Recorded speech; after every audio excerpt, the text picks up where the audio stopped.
Professor Mário Lima, Geografia, Escola Roberto Duarte Pires, Correção das Atividades, parte 1. Território brasileiro. Então vamos à nossa primeira questão, né? Questão número 1, qual a capital do Brasil e como você descobriu isso? Resposta mais provável, analisando o mapa, que mapa? Este mapa aqui, que nós colocamos para os senhores. Analisando este mapa, descobrimos que o Distrito Federal, constante no mapa, trata-se de Brasília, que por sua vez é a capital do Brasil.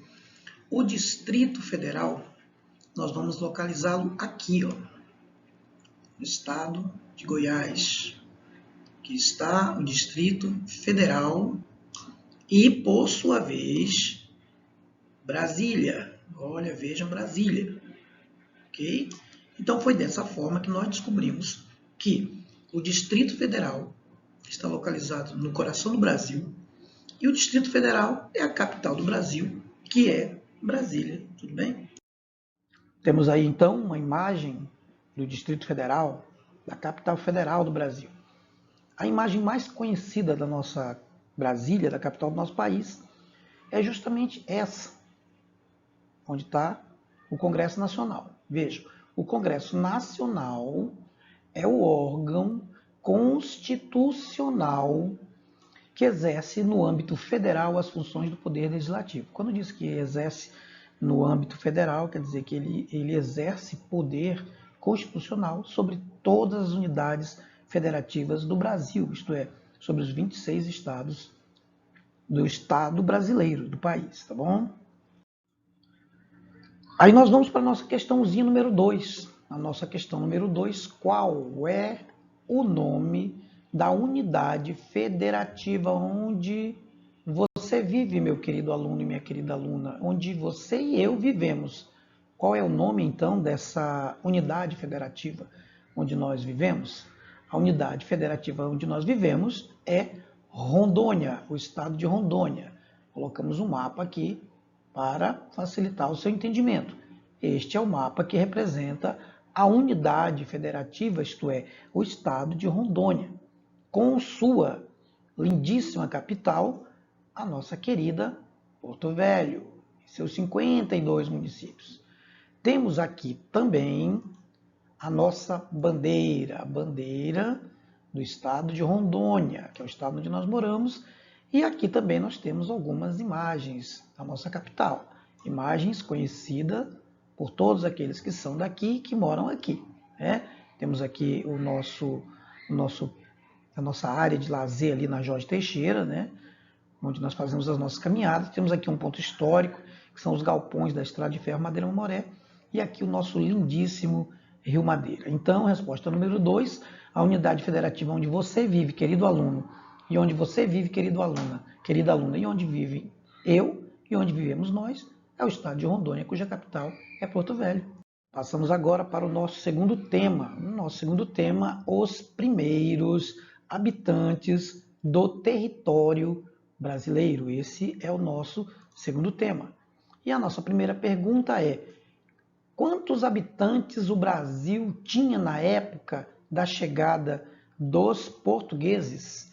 Resposta mais provável, estima-se que existiam entre 2 a 4 milhões de indígenas no território que ainda não se chamava, mas que hoje se chama Brasil. Ok, meu querido aluno? Nós temos aqui algumas imagens, né, de vários povos que moravam, que habitavam aqui no Brasil. Temos algumas imagens, né, de vários povos. Olhem as imagens, como eles eram bem diferentes entre si, né, sua forma de ser, de pensar, de agir. Eles eram povos diferentes, etnicamente diferentes, mas que tiveram sua cultura alterada pelos portugueses. Questão número 2. Esses indígenas, esses povos que habitavam aqui no território brasileiro, esses indígenas, pertenciam a um único grupo social? Eles pertenciam, eram todos de um mesmo grupo social? Vamos tirar essa dúvida? A resposta mais provável para essa questão é não existiam grupos indígenas, não apenas um único grupo indígena, mas vários grupos indígenas. Olha aqui, não existiam não. A resposta é não. Existiam, sim, inúmeros grupos indígenas e não apenas um único grupo social. Agora temos destaque, quais os grupos que se destacavam entre tantas nações indígenas que existiam aqui. As que mais se destacavam nesse grupo eram o Tupi-Guarani, o 2, né?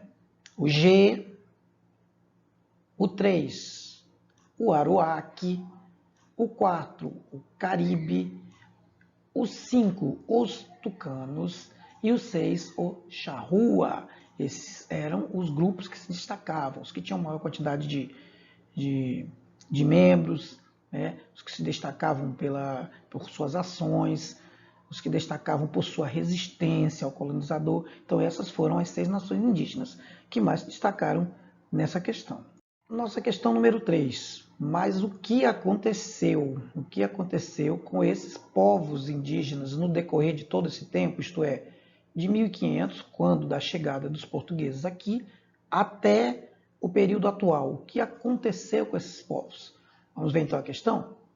Milhões foram mortos ao longo do processo de colonização, o que causou a extinção de vários grupos desses indígenas, gerando a perda de suas terras, de sua língua e de suas culturas. Nós temos aqui, olha, vejam essa imagem, vou colocar aqui, destacar aqui para você. Nós temos aqui esta imagem, vejam um jesuíta, isto é, um padre católico aculturando, ensinando a religião portuguesa, a religião católica para os índios, ensinando e os obrigando a se tornarem católicos, mostrando para eles que essa era a fé verdadeira e que essa é a fé que deveria ser seguida. Aqui nós temos, nesta outra imagem, grupos de bandeirantes preando, olha o nome, preando, caçando índios para escravizá-los. Nesta outra imagem nós temos índios trabalhando por meio do escambo, isto é, trabalhavam muito para ganhar um par de botas, um pouco de fumo, às vezes um espelho, uma bugiganga, miçanga, tudo eles eram enganados. Essa prática se chamou escambo, eles eram escravizados. E aqui nós temos um grupo de índios representando a resistência na hora da chegada do colonizador. Então vejam que o que aconteceu com esses povos foi uma verdadeira tragédia, né? Como a questão diz, mortos aos milhões. Foram dizimados, extirpados, eles foram vituperados, eles foram assassinados, suas terras foram confiscadas, suas terras foram tomadas, invadidas, sua cultura deformada e eles foram mortos aos milhões. Nossa última questão número 4, o que podemos entender por perda de seus valores culturais? Vamos repetir? O que podemos entender por perda de seus valores culturais? Vamos ver o que podemos entender por perda de seus valores culturais?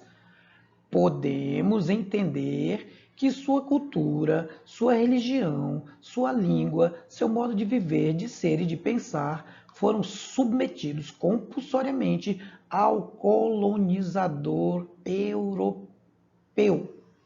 Né? Vimos na questão anterior, quase que paralela a essa. Eles foram submetidos de forma compulsória, isto é, obrigados a se submeter à cultura do colonizador europeu. Nós temos aqui, por exemplo, olha esse índio, esse indígena. Vejam a roupa que colocaram nesse indígena. Não tem nada a ver com sua roupa tradicional, com sua roupa original. Ele está sendo aculturado. Colocaram aqui, com certeza, ele está aí com a roupa dita evangélica. Temos aqui nesta imagem nós temos um padre católico com os objetos sagrados de sua religião,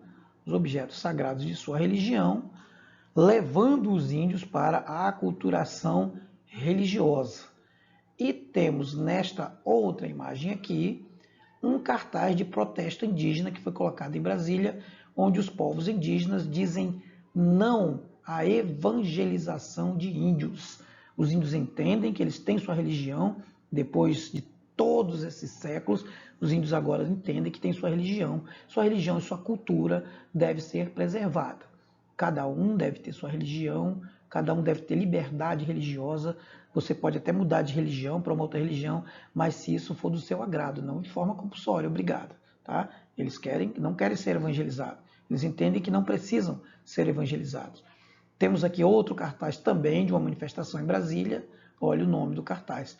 Por uma educação descolonial e libertadora, um processo contra o que eles sofreram na colonização, e eles pedem hoje uma educação descolonial, quer dizer, não obrigatória, com cultura de europeu e libertadora, que não os aprisione, que não os levem ao estado de escravidão até mental, né? Temos aqui embaixo também vários grupos indígenas com seus trajes típicos lá na capital do Brasil, no Distrito Federal, protestando por seus direitos, pela demarcação de suas terras indígenas, para suas terras, para que eles possam viver de forma legal dentro do território delimitado por fronteiras, reconhecido pelo governo federal como seus, porque eles são os primeiros habitantes do Brasil. Quando os colonizadores chegaram nessa terra já tinha dono, essa terra era deles, nada mais justo do que eles terem uma boa área de terra para que possam viver e sobreviver da maneira como lhe melhor for vista por eles, sua melhor maneira, preservando suas culturas, seus costumes, vivendo como índio. É o que eles querem, é ter liberdade dentro das suas próprias terras. Então, aluno, então aluna, espero que você tenha entendido.